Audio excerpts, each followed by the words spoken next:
If you've recently become the caregiver of a loved one but aren't really sure where to go for support, we're going to give you some resources to help you ease the stress and make caregiving just a little bit easier. We'll talk about that and more in this podcast for EFMP families. I'm Karen Terry, and today we're going to talk about you, the caregiver. Hi, and welcome to your final Exceptional Family Member Program podcast for this season. Today, we're going to be talking about you, the caregiver. Healthy caregiving is such an important topic and one that isn't addressed as often as it should be, in my opinion. So today, we're going to talk about self-care to help the caregivers in any capacity of that role. We're going to help them find some balance and take care of their health and their well-being. I'm Karen Terry, a program analyst for the Office of Special Needs and your host for this episode. Now, if you've not provided ongoing care for someone with special needs, it might be difficult to understand just the amount of emotional and physical toll it can take on the caregiver. I realize that everyone is different and that you are helping someone you love, and that really does go a long way. But I think we can all agree that it does get stressful at times. Every caregiver knows the time and effort involved in providing the care, in managing the care, in getting the support and services needed, and then somehow, hopefully, finding a moment or two to take care of themselves. My guest for this episode is Kelly Smith, who is a social worker serving as a program analyst for military community support programs. Kelly, can you tell the listeners some more about what military community support programs does and how your team helps military families and their caregivers? Hey, Karen, thank you so much for having me. I really appreciate the opportunity to share about the support that is available through military community support programs. Our team provides support to military families and their caregivers through three large programs that some of our listeners may be familiar with. The first is Military One Source. The second is the Military and Family Life Counseling Program. And then lastly, there's the Spouse Education and Career Opportunities Program. And we really like to consider ourselves to be the boots on the ground, providing that support there for our military families. Great. And I know all those programs. I'm familiar with them all. I hope everyone out there is. They're all very fabulous and in what they do. So there are a lot of definitions about what a caregiver is. That word is used for different people serving in different roles. For a family member with special needs, the caregiver can be anyone who helps care for and support that family member. It can be the mother, it can be the father, sometimes it's the siblings, or even extended family members become the caregiver. Depending on the situation, the caregiver can also be full-time or just part-time. So there's a lot of different scenarios. Mm-hmm. How do you define the role of caregiver? I like to bucket them in three categories. So there's someone that provides support to a loved one with special needs is the first category that I kind of think of. And then secondly, there may be someone that supports a loved one after a life-changing injury. So possibly our service members that are considered to be wounded, ill, and injured. And then lastly, I think of our caregivers as folks that provide support at our child development centers or in a child care setting. So those are kind of the three roles that I think of when I think of caregivers. Yeah, and I would add our EFMP family support providers to that last category as well, because they are providing that next tier of caregiving. Yeah. So what ways do you and your team work to support these military families with special needs and these caregivers? Karen, the first stop I feel in seeking support or seeking assistance is for our caregivers to contact those folks that you just mentioned, our EFMP military family support staff and providers at the installation. Our EFMP service providers can point our families, our caregivers in the right direction of local as well as community-based resources and services that may be required, whether they're on or off the installation. To me, that's the first stop. Now, additionally, Military One Source has a consultation service that is designed specifically for our EFMP families, and it is called EFMP Rock, which stands for, and it's kind of long, but it stands for Exceptional Family Member Program Resources, Options, and Consultations. We have special need consultants that are available by phone or video to help our families navigate the military healthcare system, TRICARE coverage, as well as educational needs of their family or their loved one. And then also they're able to connect our caregivers and our families with those community-based resources or support that may be needed. Families can contact our EFMP Rock consultants at any time to schedule an appointment. They can also live chat with our EFMP Rock consultants as well. And they can reach them just by calling Military OneSource. Yeah, and I want to interrupt here just to give a little extra shout out to the EFMP Rock Call Center. We work with them extensively at the Office of Special Needs to ensure that those consultants are getting the information they need and it's consistent to what is happening at the installation so that everybody can feel covered. And I love that our families have options and how they receive their support, and that call center is a great example. There are a number of reasons why a family might not be able to get to an installation EFMP family support provider. Mm-hmm. I can think of maybe they are Guard or Reserve and or to those geographically separated from an installation. Maybe they're in a recruiting role or something similar. And then the special needs specialty consultants can give those families just another way to be able to reach out and ask questions. Karen, you're right. You're spot on. It is just an additional option for our families. Now, let me see, where was I? We're thinking of ways that Military OneSource provides support. So we talked about EFMP Rock, but then there's also non-medical counseling. And, sometimes people say, well, what is non-medical counseling? Guys, it's counseling. It's counseling that is short-term and solution-focused. And it is available through Military OneSource, and it's also available through the Military and Family Counseling Program, also known as the MFLAT program. And our families, and for this audience, our caregivers can get up to 12 sessions per issue per year, completely for free with a licensed clinician to talk about everyday life stressors, to talk about some of the challenges that you may experience in caring for a loved one, some of the challenges that you may just have for yourself. So they're there to provide that support. And with Military OneSource, you can talk with a non-medical counselor face-to-face in your community. We have a network of providers that our consultants can connect you with. You can also talk with them over the phone.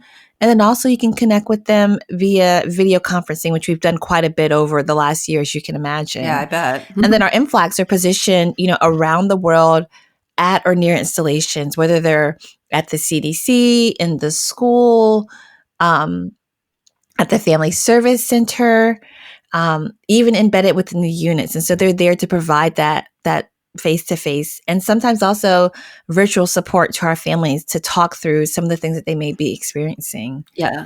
Now, another resource offered through Military OneSource, Karen, is our health and wellness coaching. I feel like sometimes it can be easy to forget about our own needs when we're caring for a loved one. Sometimes we let our own health, fall to the wayside.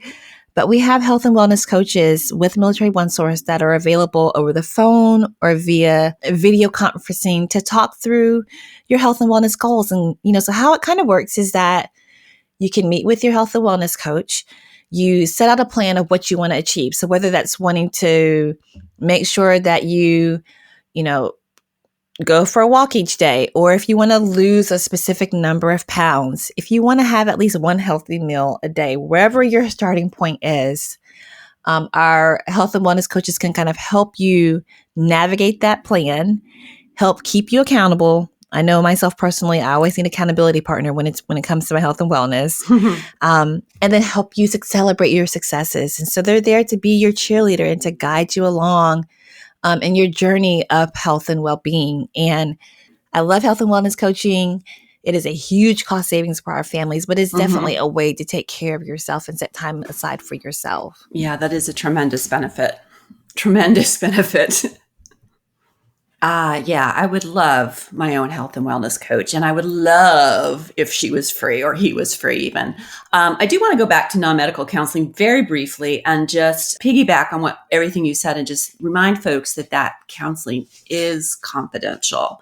That is part of the program. There's no reporting back, except in specific circumstances, to the command or anything. It's very confidential. So I just wanted to make sure everybody was aware of that. Yeah, Karen, thank you for mentioning that. That is really key. Our services through Military One Source are not connected to the military treatment facilities. It's not connected to command. Our MFLACs, as folks know, don't keep notes or records. And so it really allows for a true sense of support where you can feel safe, right, and share your information confidentially, knowing that it's not going to be shared with others outside of those mandated reporting situations. But yeah, it is confidential and free. Gotta love it. Free. So I'm guessing that there are very similar challenges to any caregiver, whether they're military or civilian, but there's also some challenges that are very specific to a military family caregiver. Can you share a little bit about that? Are there particular stresses or challenges that follow a military caregiver? Something that we have seen within the families that we serve with Military One Source, and those caregivers that are providing support, is in this military community, our families move a lot. Yes, they every do. 2 to 3 years, they're moving to a new location. And so it's kind of like you get to where you're going, you get set up, you get connected with all the resources for yourself, for your loved ones, you get the kids in school, etc. All those things. And once you're in your rhythm, then it's like, we've got our orders. It's time to move. And so that can be very overwhelming and challenging, even for the most seasoned caregiver, of having to, and it's coming, but having to pick up and start over at the next duty station. And our civilian caregiver counterparts don't typically have to have that experience. They're not moving somewhere new, right? And having to kind of reestablish themselves and their supports in their community when they get there. I think also something that our military caregivers experience is, sometimes feeling a sense of being like disconnected, like there's a lack of support. So, for example, we might have a caregiver that has a young child that may be on the spectrum of autism, and but their family, like they don't have any family members in the area, You're or speaking to the choir. they're not here close to friends, and so it may feel like, and Karen, you mentioned it. It's hard sometimes to reach out and connect. Yeah, like I personally am awkward in meeting new people, and so I can only imagine. You're there. It's hard to meet new people. I'm nervous about going to the family service center. Like, who can I talk to feel connected? Where are my people at? And so I think sometimes our military caregivers might feel a sense of disconnectedness from their support system. And then there's one other thing that I know is sometimes a challenge. It's sometimes hard to just advocate for yourself and for the needs of your family. Absolutely. Especially when you're somewhere new, or you're labeled as that person that's always speaking up and having something to say, and so, but having a family member with special needs, taking care of a loved one, it does require you to have to advocate, for that person, for your family, for yourself. And that is definitely a skill that you have to work on. And so I think that is a challenge that some of our military caregivers might have. Yeah. I would agree with that. Self-advocacy is a hugely important skill to learn, but I think particular to the caregiving role, and you're talking about yourself as the caregiver, it's often difficult to speak up and say, I need a break, or I need this to happen for the person I'm caring for so that I can just like have a moment. So I agree with you. Learning to speak up for yourself and learning to say, I need something as the caregiver is important, because that's your mental health and that's your physical health. And it's not selfish. Yeah. It is not selfish. It's critical. So EFMP has a number of resources to help caregivers learn self-advocacy to build and improve on their skill. And we have some great videos. We have some other training that they can do if that's what they need to help build that skill. What would you recommend for those who are caring for an adult? Maybe is it more difficult when you're taking care of an adult than a child? I would think that the mind frame you would have to be in may be different if you're looking at your child as an adult that you're still caring for, or your parent, if your parent is now who you're caring for.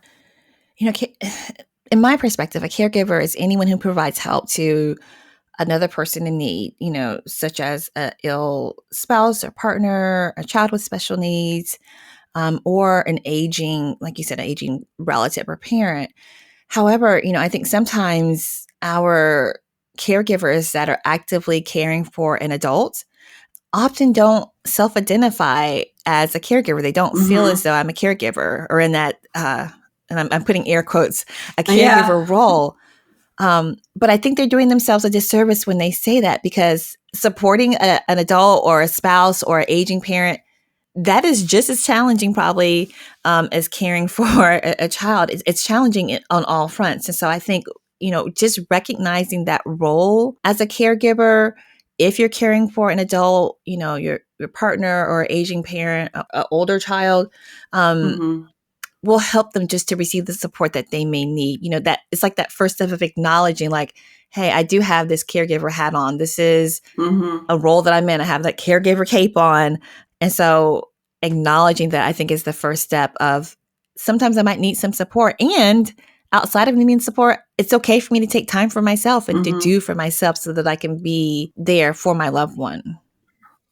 Yeah, that makes sense. Particularly, I think if you're taking care of a parent, you might not recognize yourself because you're, quote, I'm going to use those air quotes too, because you're just being a good son or daughter, and you want to provide that care to your parent as they provided that care to you when you were young. So you're both. You are a good son or daughter, and you are a caregiver. So it's okay to acknowledge that stress that's involved in caregiving. I mean, I love to share my personal life with everybody on these podcasts, so I'll do it again. We as a family cared for my aging grandmother for a while, for several years, and I could see the stress on my mother. It was very stressful for her. And I don't think she took the time that she needed. And I didn't, as a child, acknowledge that stress was what that stress was about and what I could do. I do know that I was left with her care for a couple of hours here and there. It was very stressful for me as well, because it's difficult and it's embarrassing. And my grandmother was embarrassed and I was embarrassed, and it's very stressful is all I'm trying to say. So we've talked about stress, and we've talked about the importance of self-care and self-advocacy and all those really good things. What can you describe? Can you describe the effects of stress and what the signs of caregiver stress are, so people can maybe recognize those signs in themselves? Karen, so listening to you, I love that you are transparent on these podcasts and you share with our listeners about some of your experiences, because listening to you speak about your grandmother and your family reminds me of when my grandmother had fallen ill and my father found himself in the role of a caregiver. But I bet you $1 million, even to this day, he probably didn't consider himself to be a caregiver. Right. And, thinking about those stressors that he was experiencing and its impact on him really showed itself during that time of when he was taking care of his mother. So, as a caregiver, they're so focused on their loved one, making sure that they're settled, that they have what they need, doing all the things that you have to do, that sometimes you don't realize that your own health and well-being may be suffering, or it may be placed in jeopardy. And there are some signs that I recommend caregivers watch for when it comes to their stress levels, because we know stress is going to happen. But when there is like constant worry, or you are constantly finding yourself tired, and it's not like, oh, I just need to take a nap tired. It's like there's no sense of rest, even when you get decent sleep. So it's like a different kind of tired, or if you find yourself being like easily irritated often, or, popping off angry Like often. a deeper bone tired. Yes. Um, or those frequent headaches or bodily pain. Those are some warning signs that our caregivers have to look out for. And caregiver stress, some folks are at greater risk for having high levels of caregiver stress.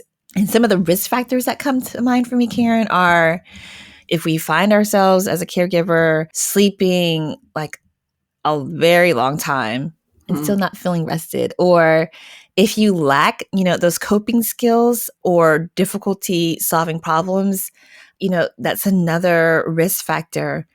And then also, and this makes me think of my dad, which just literally just came to mind as being a risk factor for him, is that he didn't have a choice in being a caregiver. And I know oftentimes that may be the case for some of our military caregivers. Like, you didn't choose to be a caregiver. It's just a role that was placed on you. And sometimes that may allow for some feelings to come up in you that you didn't realize that you had. And so just having that sense of awareness of that, and awareness of some of the stressors that may present themselves, and then knowing when to take a break or ask for help is critical for our caregivers when it comes to that stress and those effects of stress.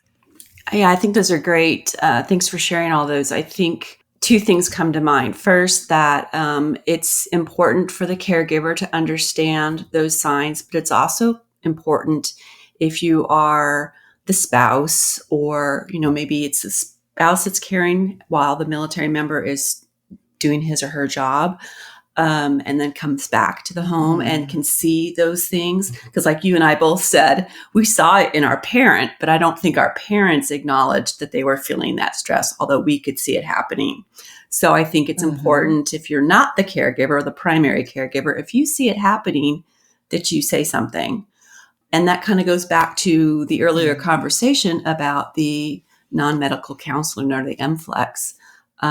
That's a great opportunity to get some help. It's completely natural especially if you feel like you had a lack of choice in being a caregiver, to maybe even be kind of resentful about it. It doesn't make you a bad person. It just means you need to talk. So I'm just going to remind people that talking's good, and it relieves stress, and they can help you with some of those coping skills and problem-solving skills that you might need. So I'm going to say that, but that all kind of goes back to self-care and self-advocacy. So what would you recommend for self-care aside from counseling that we just talked about? Do you have some examples of some self-care strategies that they can maybe use? Karen, even, the most resilient people get strained when having to care for someone 24/7. And I know it's easy to say as a caregiver, it's important to take steps to, preserve your health, your well-being, take time for self-care. But I really want to kind of normalize the concept of self-care, and that it looks different for everyone. It's not always a bubble bath or going to the spa. It's not always exercising. It's not always, having a glass of wine. It's different for everybody. And it really looks different based on the season of your life. Your loved one that you're caring for may be doing fantastic. And so your self-care may look different, or they might be in a rough patch and it looks a little bit different. You might be in a rough patch and it looks a little bit different. And so I encourage our listeners to not be so critical of themselves for not doing self-care or for doing too much self-care, because it looks different for everybody.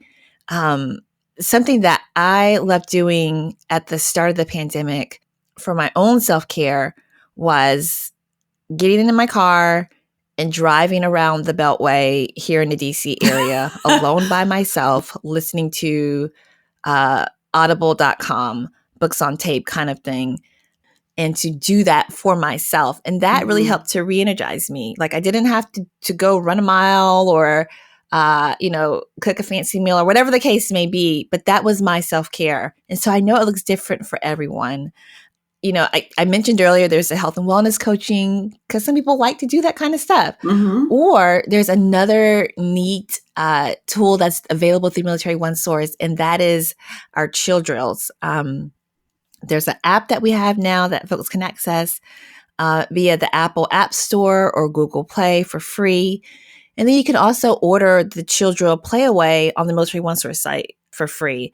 But what it is I want to say it's 6 tracks, maybe 5 tracks of relaxation recordings that you can just pop in your ears and listen to. So whether it's if you're trying to get back to sleep, if you're wanting to release stress, it's like a soothing kind of recording that you can listen to. And that's just an easy way, 5 minutes here and there to just kind of take care of yourself if that works for you.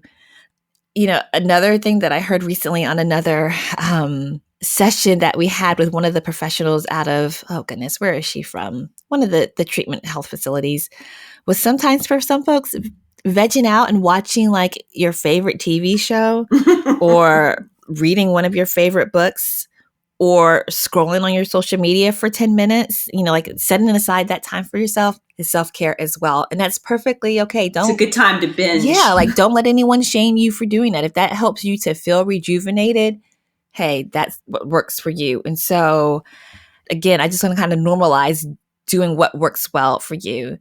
And then also one last thing, Karen, around strategies for self-care. I encourage folks to focus on what they're able to provide. So it's normal to feel guilty sometimes, but understand that no one is a perfect caregiver. No one. There's no such thing as being perfect. Believe that what you are doing is your best and that you're making the best decisions that you can at the time that you're given. And so, extending yourself grace, lots of grace. Love that. I think also is a way to incorporate self-care into your daily strategies. Yeah. Yeah, I love that idea of just extending yourself grace and just realizing that it's not going to be perfect. Nobody can be perfect. It's kind of like when you become a mom and you have these really high expectations of what that looks like with the perfect mom. And maybe you're comparing yourself to other moms on social media or other moms and you find yourself lacking. Don't. Your children are alive. They're healthy. You're doing your job. They're doing your job. And they're going to love you and you love them. And like, it's all good. I do like the idea of just driving around the Beltway. And anybody who's ever been stationed in the DC area will be appreciative of that idea. I do love that idea. Playing Audible. And I want to plug another feature on Military One Source that is like one of my favorite things. And that's the digital library where people can go and they can find those kind of downloadable stories that they can listen to and just veg. It's I love to veg. I'm a great vegger. Is that a word? Vegger? I'm great at it. I'm great at it.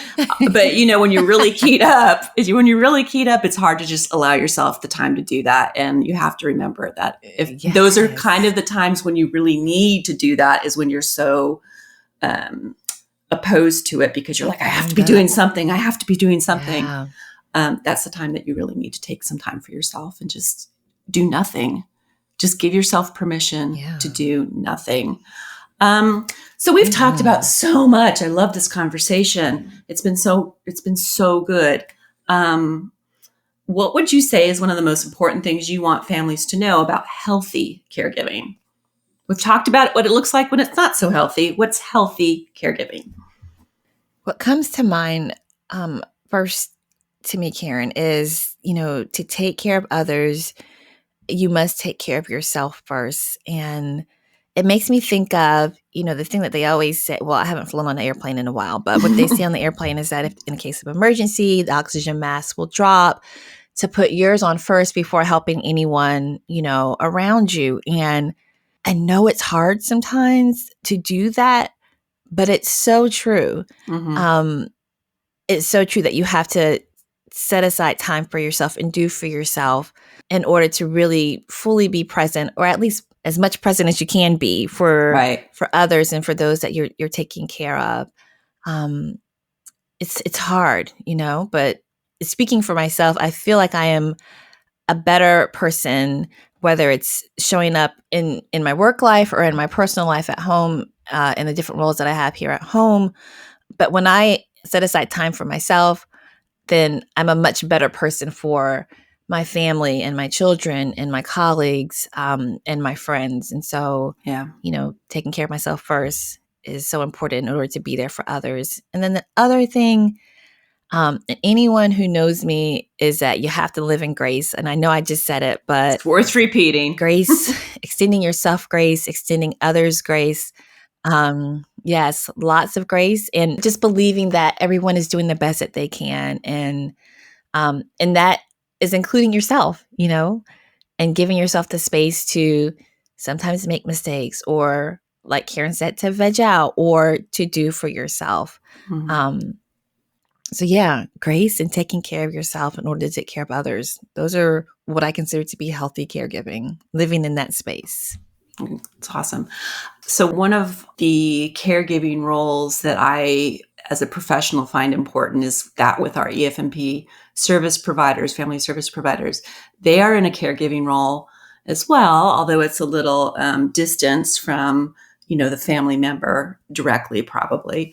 But it can get heavy. I mean, you're exposed to a lot of different people who are having a lot of different issues. And you are a caregiver by nature, probably, and so you want to help. Do you have any advice or tips for the caregivers of the caregivers? How do we support those people, and how can they support themselves? Our lovely EFMP service providers, yes, caregivers of the caregivers. Military One Source has a ton of stuff for service providers. And there's a lot of stuff for our EFMP service providers. I encourage them to check out the Community Resource Finder. So if you have a Military One Source account, it's free. There is a Community Resource Finder that has like thousands of vetted DoD approved resources that service providers have access to. It essentially is what our Military One Source consultants use when they are triaging calls from, families, of connecting them with resources in their area. Oh, awesome. Again, these are vetted, community-based resources that are available for our families, and our service providers have access to that. Another suggestion that I have, Karen, is for our EFMP service providers to call and just have a conversation with the EFMP ROC consultants. And I know that might sound kind of weird, but it's like, let's share the resources that we have. Let's do something in collaboration. Let's find out, like, what kind of calls are you getting? What things are you addressing? You can do that. Or if you have a case that you might be struggling with, or you've been racking your brain with, call a consultant, call an EFMP ROC consultant and talk it through with them, and establish, a working relationship. That I think that would be a great way to enhance the work that our EFMP service providers are doing in the field.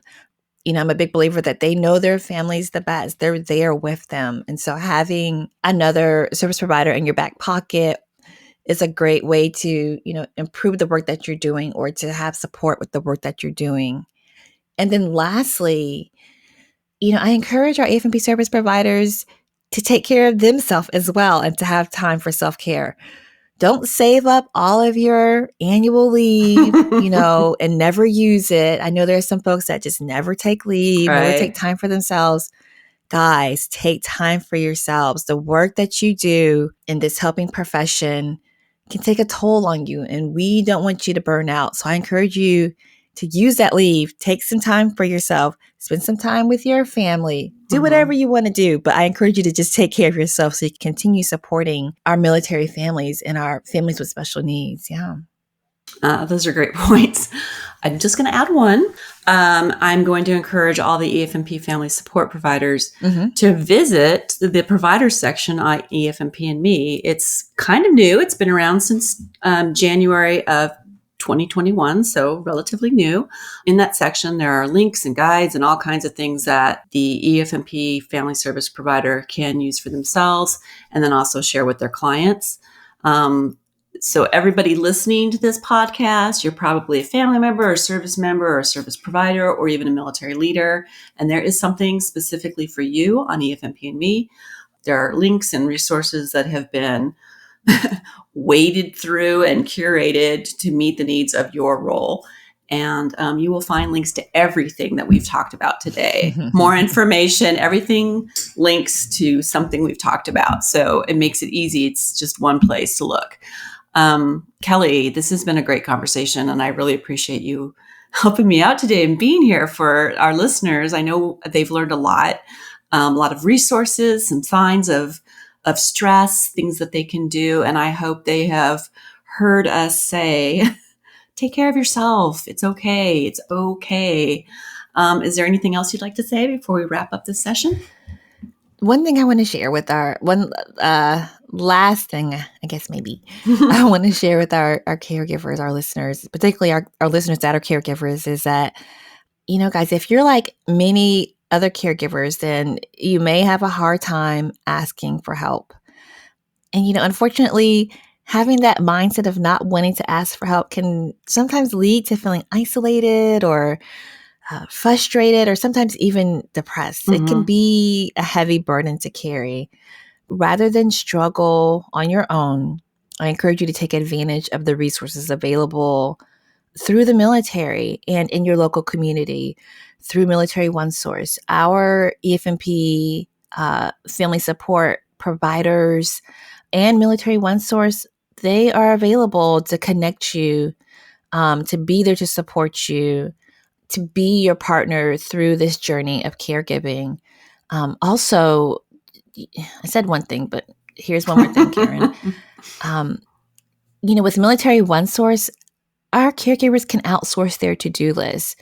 If they establish that working relationship with that EFMP ROC consultant, or if they talk with any of the consultants with Military OneSource, you can outsource your to-do list. You can say, hey, I'm looking for XYZ in this area, or I want to know, does this childcare facility have any openings? Are there, ABA services here?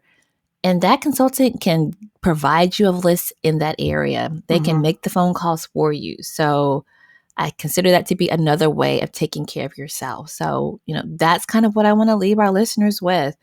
Don't struggle alone. There is help out there. There is support out there for you. And lastly, take care of yourself. Don't feel bad about it. It'll make you a better person.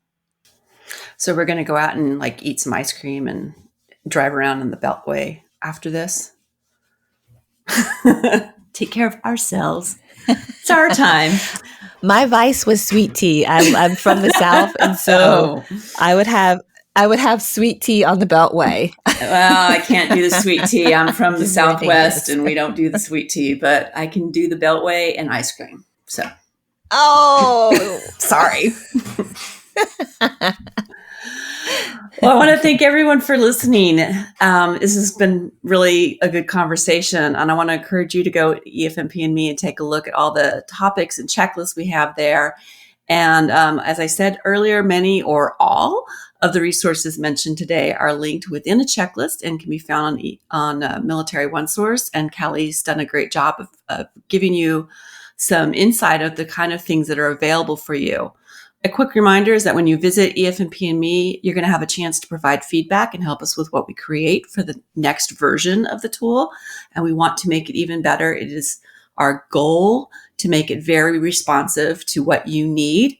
When you're on EFMP and Me and you see the contact button in the upper right-hand corner of your screen, go ahead and click that. And then there's going to be a drop-down menu, and one of those drop-downs will be feedback. And if you click on that, you can provide us feedback directly. It's just that easy. Service members and families, you can check out the caregiving checklist on EFMP and Me and learn even more about self-advocacy and some of the other topics we were discussing today. They're free online courses offered by the Military of Defense at Mill Life Learning. This is the website, efmp&me.military1source.mil, M-I-L, or Mill Life, M-I-L-L-I-F-E, learning.military1source.mil. One of those two websites. They will be in the episode description, so you don't have to write them down really quickly. And then service members and service providers, and leaders, remember that we have recently added sections for you specifically on EFMP and me that I just mentioned. And then everyone, let me just highlight 3 quick things that'll help you. The chill drills. These are very, very popular because they're awesome and you can get them for free. Free is great. So please go on to Military OneSource, type in chill drill. It's going to give you all the information you need. The second thing I want to highlight is we talked extensively about non-medical counseling. I just want to remind you that it's available 24/7 by phone or chat, and it is free and confidential. And then lastly, the Military and Family Life Counseling Program, or lovingly known as MFLEX.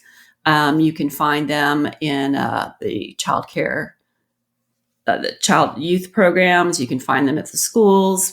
You can find them at your military support centers.